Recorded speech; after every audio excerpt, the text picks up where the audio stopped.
16/2/26 ನನ್ನ ಮಗನಾದ ಪಿ ಸುದೀಪನು ಕಾರ್ಕಳದ ಬಂಗ್ಲೆಗುಡ್ಡೆ ನಿವಾಸಿ ಸೌಮ್ಯ ಎಂಬ ಹುಡುಗಿಯನ್ನು ರಿಜಿಸ್ಟರ್ ಆಗಿದ್ದೇನೆ ಅಂತ ಹೇಳಿ ಬೇರೆಯವರ ಮುಖಾಂತರ ನಮಗೆ ತಿಳಿದು ಬಂತು. ಆದರೆ ಇದು ಪರವಾಗಿನಿಂದ ತಿಳಿದು ಬಂದಿರೋ ವಿಷಯ. 17/3/26 ನಮ್ಮ ಮನೆಗೆ ಬಂದು ನೆಲ್ಯಾಡಿಪೇಟೆಯಲ್ಲಿರುವ ಸಂತ ಜಾರ್ಜ್ ಹೈಸ್ಕೂಲಿನ ಪಕ್ಕ ಸೌಮ್ಯ ತನ್ನ ಆಶ್ರಯದಲ್ಲಿ ಬಂದು ಗಲಾಟೆ ಮಾಡಿರುತ್ತಾರೆ.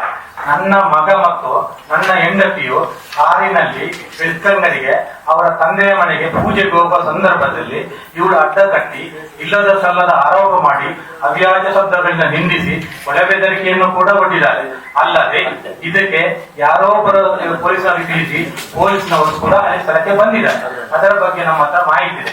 ಒಂದು ವೇಳೆ ನಿಮಗೆ ಮಾಹಿತಿ ಬೇಕಾದಲ್ಲಿ ನೆಲ್ಯಾಡಿಯ ಸಂತ ಜಾರ್ಜ್ ಶಾಲೆಯ ಸಿಸಿ ಕ್ಯಾಮರಾ ಅಥವಾ ಅದರ ಅಕ್ಕಪಕ್ಕದಲ್ಲಿ ಸಿಸಿ ಕ್ಯಾಮರಾಗಳನ್ನು ನೀವು ಪರಿಶೀಲಿಸಿದರೆ ನಿಮಗೆ ಎಲ್ಲಾ ವಿಚಾರಗಳು ಗೊತ್ತಾಗ್ತದೆ.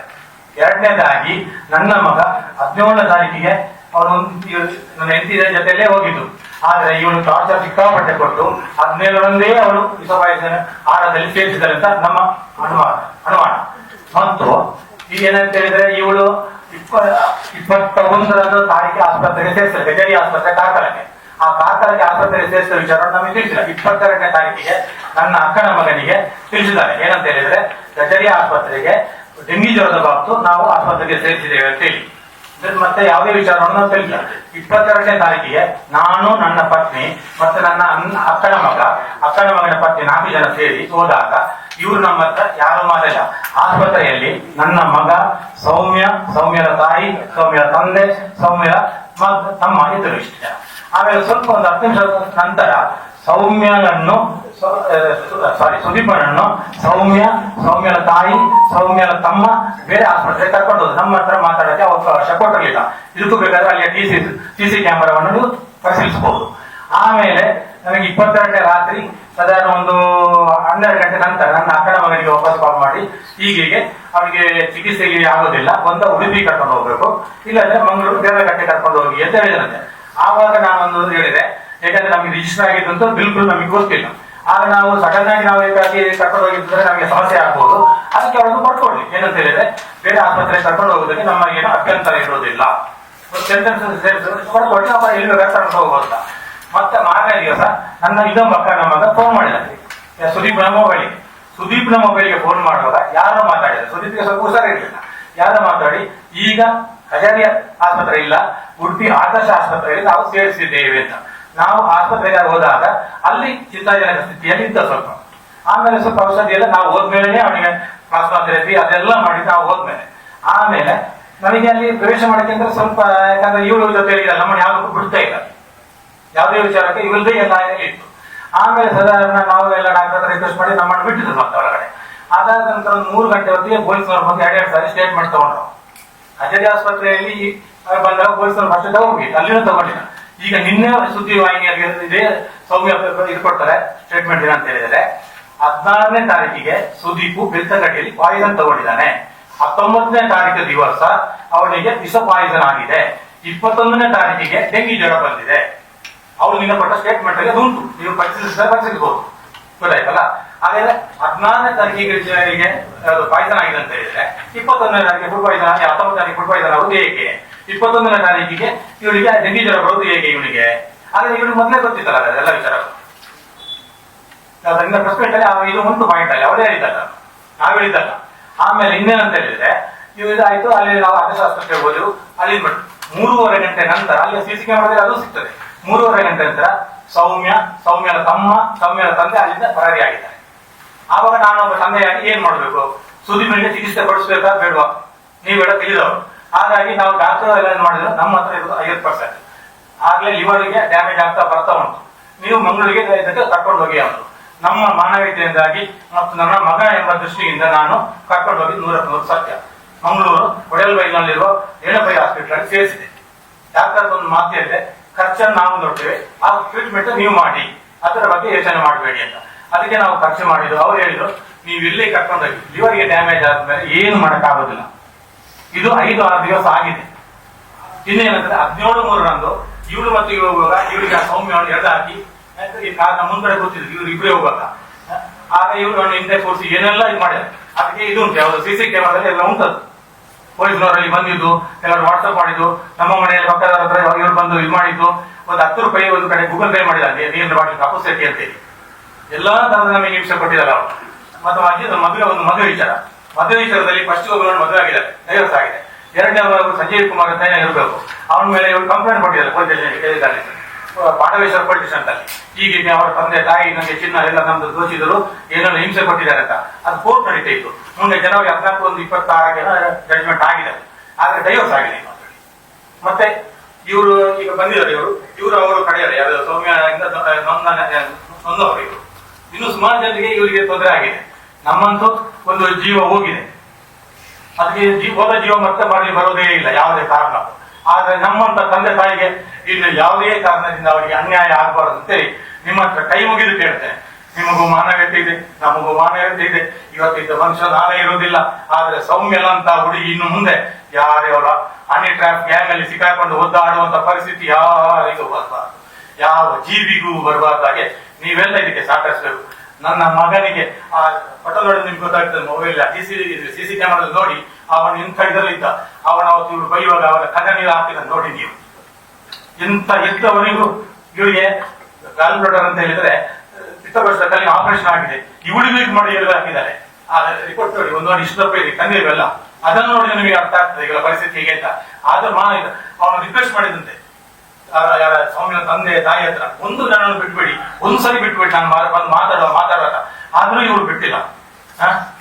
ನೀವೇ ಎಲ್ಲರೂ ಇಷ್ಟು ಜನ ಈಗ ಸೇರಿದಾರಲ್ಲ, ನೀವೇ ಇದಕ್ಕೆ ಉತ್ತರ ಕೊಡಿ. ನಮ್ಮ ಹತ್ರ ಇನ್ನು ಹೆಚ್ಚಿನ ಮಾತಾಡೋದು ಹೇಗಿದೆ ಇವಳು ಮಾಡುವಂತ ಒಂದು ಅವಸ್ಥೆ. ಆಮೇಲೆ ನಾವು ಈಗ ಪೊಲೀಸ್ ಕಂಪ್ಲೇಂಟ್ ಮಾತ್ರ ಕೊಡೋದು ಸ್ವಲ್ಪ ಲೇಟ್ ಆಗಿದೆ. ಯಾಕಾಗಿದೆ ಅಂತಂದ್ರೆ ಇವಳು ಹೇಳಿದ್ರು ನನಗೆ ತೊಂದರೆ ಆಗ್ತಿದೆ, ಬೇಡ ನನಗೆ ಒಂದು ಮರ್ಯಾದೆ ಇದೆ. ಇವರಿಗೆ ನನಗೆ ಮದುವೆಯಾಗಿ 32 ವರ್ಷ ಆಯ್ತು. ಈ 32 ವರ್ಷದಲ್ಲಿ ಇವಳು ಪೊಲೀಸ್ ಮೆಟ್ಲು ಹತ್ತಿಲ್ಲ, ತಾಲೂಕಾಸ್ ಮೆಟ್ಲು ಹತ್ತಿಲ್ಲ, ಯಾವುದೇ ಇದಕ್ಕೆ ಹೋಗಿಲ್ಲ, ಗೊತ್ತಾಯ್ತಲ್ಲ. ಹಾಗೆ ಇವ್ರು ಸ್ವಲ್ಪ ಮರ್ಯಾದೆ ಆಗಿಲ್ಲ. ಹಾಗೆ ನಾನು ಸ್ವಲ್ಪ ಇದಕ್ಕೆ ಹೊಡೆದಿದ್ದು ಹೌದು, ಸ್ವಲ್ಪ ತಡವಾಗಿ ನಾವು ಕಂಪ್ಲೇಂಟ್ ಕೊಟ್ಟಿದ್ವಿ. 26ನೇ ತಾರೀಕಿಗೆ ಕಾರ್ಕಳ ನಗರದಲ್ಲಿ ನಾವು ಕೊಟ್ಟಿದ್ದು ಹೌದು. ಆದ್ರೆ ಇವತ್ತು ನೋಡಿ ನಮಗೆ ಆದಂತ ಅನ್ಯಾಯ. ಮೊನ್ನೆ 21 ತಾರೀಕು ಬೆಳಿಗ್ಗೆ 3:09 ನಾವು ತಿರುವುದ ಇದು ಚಿಂತಾಜನಕದ ಪರಿಸ್ಥಿತಿ. ಅವ್ರು ಸರಿಯಾಗಿ ಬಂದಿಲ್ಲ. ಆಮೇಲೆ ಇನ್ನೊಂದು ದೊಡ್ಡ ವಿಶೇಷ ಏನಂತ ಹೇಳಿದ್ರೆ, ಇವ್ ನಮ್ಮ ಮೊಬೈಲ್ ಅನ್ನು ಅವರೇ ಇಟ್ಕೊಂಡ್ರೆ ಎಲ್ಲ ಹೆಂಗಸರಿಗೆ ಎಲ್ಲ ಅವರಿಗೆ ಇವ್ರಿಗೆ ಏನೆಲ್ಲ ಮೆಸೇಜ್ ಮಾಡ್ತಿದ್ದಾರೆ.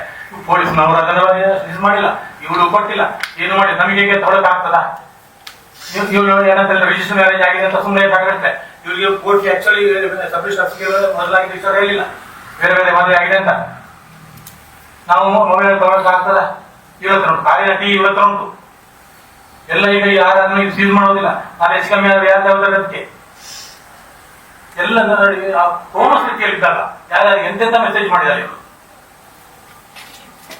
ಈಗ ಯಾರೇ ಆಗಿ ಒಂದು ಮಹಾನಗರಕ್ಕೆ ಇರಬೇಕು, ಹಣ ಆಗ್ತದೆ, ಇವತ್ತು ಇರ್ತದೆ, ನಾಳೆ ಹೋಗ್ತದೆ.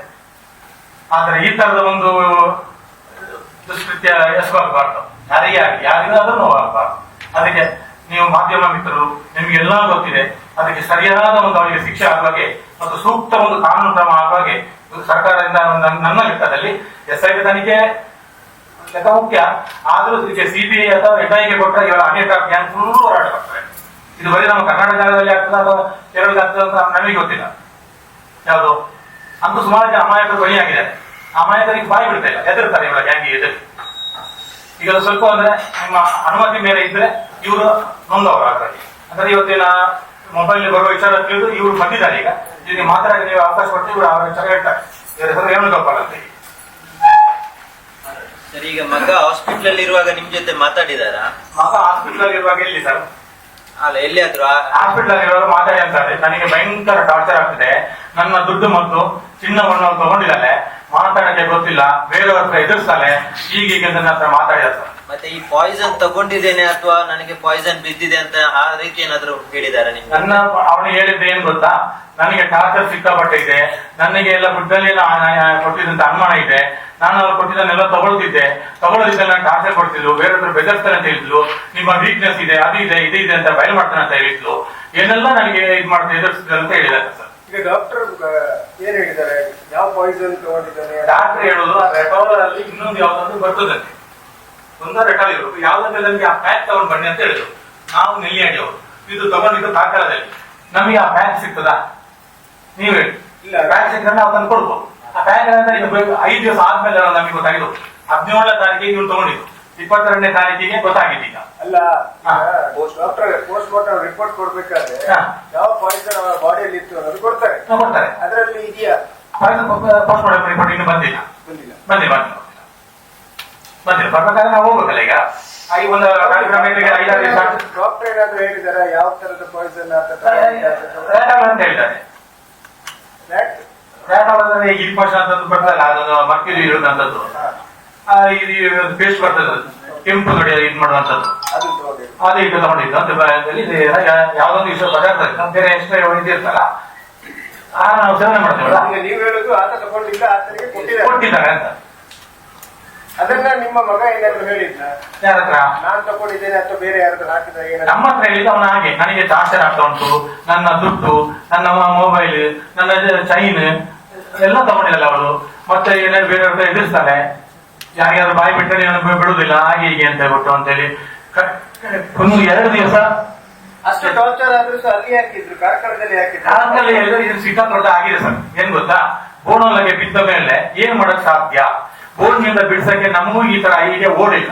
ಅವತ್ತು ಏನಂತ ಹೇಳಿದ್ರೆ, ಇನ್ನೊಂದು ಇವತ್ತು ಸತ್ಯ ಹೇಳ್ಬೇಕಾದ್ರೆ, ಒಂದು ರೋಡಲ್ಲಿ ಇವ್ರು ನಿಂತಿದ್ದು ನಮ್ಮ ಊರಲ್ಲಿ, ಇನ್ನೊಂದು ರೋಡ್ ಇವನು ನೋಡಿ, ಇನ್ನೊಂದು ರೋಡ್ ಇವರಿಬ್ರು ನಾನಿರ್ತಿರ್ಲಿಲ್ಲ, ಇವನು ಮತ್ತು ಅವನಿದ್ದು. ಆದರೆ ಆ ರೋಡಲ್ಲಿ ಮಣ್ಣು ಹಾಕಿದ್ರು, ಅಲ್ಲಿ ಕಾಂಕ್ರೀಟ್ ಮಾಡ್ತಾ ಇದ್ರು. ಅವನ ಅದೃಷ್ಟನ ದುರಾದೃಷ್ಟನ ಗೊತ್ತಿಲ್ಲ, ಅವತ್ತು ಮಣ್ಣು ಹಾಕಂತೆ ನಾವು ಉಳಿತಿದ್ದ ಜೀವ. ಬೇರೆ ಕಡೆ ಅವ್ನು ತಿರುಗಿ ಬರ್ಬೇಕಾದ್ರೆ ಇವಾಗ ಯಾಕೆ ಅಡ್ಡ ನಿಲ್ಲಿಸಿದ್ರು. ಅಲ್ಲಿಂದ ಸ್ವಲ್ಪ ಸೈಡ್ ಮಾಡಿ ಏನಾದ್ರು ಬಚಾವತ ಸೈನ್ಸ್ ಸಾಧ್ಯನೇ ಇಲ್ಲ ಇವನ ಜೀವನಕ್ಕೆ ಇದು ಮಾಡಕ್ಕೆ. ನೀವು ಸಿಸಿ ಕ್ಯಾಮರಾ ಅಲ್ಲಿ ಮಾಡಿದ್ರೆ ಸಿಗ್ತದೆ ಈಗ. ಸರ್, ನೀವು ಸೌಮ್ಯ ಶೆಟ್ಟಿ ಮನೆಗೆ ಹುಡುಗಿ ನೋಡಕ್ ಹೋದ್ರಲ್ಲ, ಇಡೀ ಫ್ಯಾಮಿಲಿ ಆನಂತರ ಏನಾಯ್ತು? ನಿಮ್ ಹುಡುಗಿ ಮನೆಯವರು ಒಂದು 15 ಜನ ಹೋಗಿದ್ದು ನಾವು ನಿಜ. ಅವರಿಗೆ ಅವ್ರು ಹೇಳಿದ್ರು ನಾವು ಯಾವಾಗ ಬರ್ಬೇಕು ಅಂತ ಹೇಳಿದ್ರು. ನಮ್ಮ ಮನೆಯಲ್ಲಿ ಒಂದು ಸತ್ಯನಾರಾಯಣ ಪೂಜೆ, ಗಣಹೋಮ, ದುರ್ಗಾ ಪೂಜೆ ಇದೆ, ಅದು ಕಳೆದ ಒಂದು ದಿವಸ ಹೇಳ್ತಾನೆ ಅಂತ ಹೇಳಿದೆವು. ನಾನು ಮಾತಾಡಿಲ್ಲ, ಸತ್ಯ ಇಲ್ಲ, ನಾನು ಮಾತಾಡಿಲ್ಲ. ನಾನು ಅಲ್ಲಿ ಕೈ ಕಟ್ಟಿ ಸುಮ್ಮನೆ ತಣ್ಣಿಗೆ ಅಲ್ಲಿ ಅಂದ್ರೆ ಇವ್ರದ್ದೆಲ್ಲ ನನ್ನ ಮಾತಾಡಿದ್ರೆ ಅಂತ ನಾನೇನ್ ಮಾತಾಡ ಮತ್ತೆ ಇವಳ ಅಪ್ಪ ಇದ್ದಾರೆ ನಾವು ಅವ್ರ ಜೊತೆ ಹೋದ್ರೆ ನಾವು ಮಾತಾಡ್ಬೇಕಂತ ಅವ್ರಿಗೆ ಇದೆಯೋ ಅವ್ರಿಗೆ ಗೊತ್ತಿರುತ್ತೆ ಅಂತ ಅವ್ರಿಗೆ ಮಾತಾಡ್ತಾರೆ. ಮತ್ತೆ 14ನೇ ತಾರೀಕಿಗೆ ಮಾರ್ಚ್ 14ನೇ ತಾರೀಕಿಗೆ ಇರ್ಬೇಕು ಅವ್ರು ನಮ್ಮ ಮನೆಗೆ ಬಂದಿದ್ದು. ಮನೆಗೆ ಬಂದಾಗ ಅವರ ಮನೆಯಲ್ಲಿ ಗೋಲ್ ಉಂಟು. ಏಪ್ರಿಲ್ ನಂತರ ನಾವೇನೋ ತೀರ್ಮಾನ ಮಾಡಿದ್ರೆ ನವೆಂಬರ್ಗೆ ಏನೋ ಎಂಗೇಜ್ಮೆಂಟ್ ಇಟ್ಕೊಳ್ಳೋಣ ಅಂತ ಎಲ್ಲ ಅವ್ರು ಹೇಳಿದ್ರು. ಆಮೇಲೆ ನಾನು ಇವನ ಹತ್ರ ಒಂದು ಮಾತು ಹೇಳಿದೆ, ಮದುವೆ ವಿಚಾರ. ಈ ಮದುವೆ ವಿಚಾರದಲ್ಲಿ ನಾವು ಯಾವಾಗಲೂ ಅವಸರ ಮಾಡಬಾರ್ದು. 4 ಜನ ಹತ್ರ ವಿಚಾರಿಸ್ಬೇಕು. ಒನ್ ಡೇ ಕ್ರಿಕೆಟ್ ಆಡೋದಲ್ಲ, ಎಲ್ಲರ ಹತ್ರ ನಾವು ಸೇರಿಸಿ ಒಂದು ವಿಚಾರಿಸ್ಬಿಟ್ಟು ನೀನು ಆಗ್ಬೇಕು ಅಂತಲೂ ಹೇಳಲ್ಲ, ಆಗ್ಬಾರ್ದು ಅಂತಲೇ ಇಲ್ಲ ಅಂತ ಹುಡುಗಿಯ ಮಾಹಿತಿ ನಮ್ಗೆ ಈಗಿನ ಕಾಲದಲ್ಲಿ ಬೇಕೇ ಬೇಕು ಅಂತ ಹೇಳಿದೆ. ಹಾಗೆ ಅವನು ಆಯ್ತು ಅಂತ ಹೇಳಿದ. ಯಾವ್ದು ಮತ್ತೊಂದು ಏನಂತ ಹೇಳಿದ್ರೆ, ಇವಳ ಹತ್ರ ಹೇಳಿದಂತೆ ಅಪ್ಪ ಹೇಳೋದ್ರಲ್ಲಿ ಸತ್ಯ ಇದೆ, ಸುಳ್ಳಲ್ಲ ಅಂತ ಹೇಳಿದಂತೆ. ಮತ್ತೆ ನಾವು ಮತ್ತೆ ಇನ್ನು ವಿಚಾರಕ್ಕೆ ಹೋಗಿಲ್ಲ. 17, 16ಗೆ ಮಾತಾಡಿದೀಗೆ 17 ದಿವಸ ಪುತ್ತೂರಲ್ಲಿ ಹೋಗಿ ಸಬ್ಮಿಷ್ ಆಗಿದ್ದಾರಂತೆ ಅಂತ. ಇದು ನೀವು ಒಪ್ಪಿಗೆ ಕೊಟ್ಟಿಲ್ಲ? ನಾವು ಒಪ್ಪಿಗೆ ಕೊಟ್ಟಿಲ್ಲ.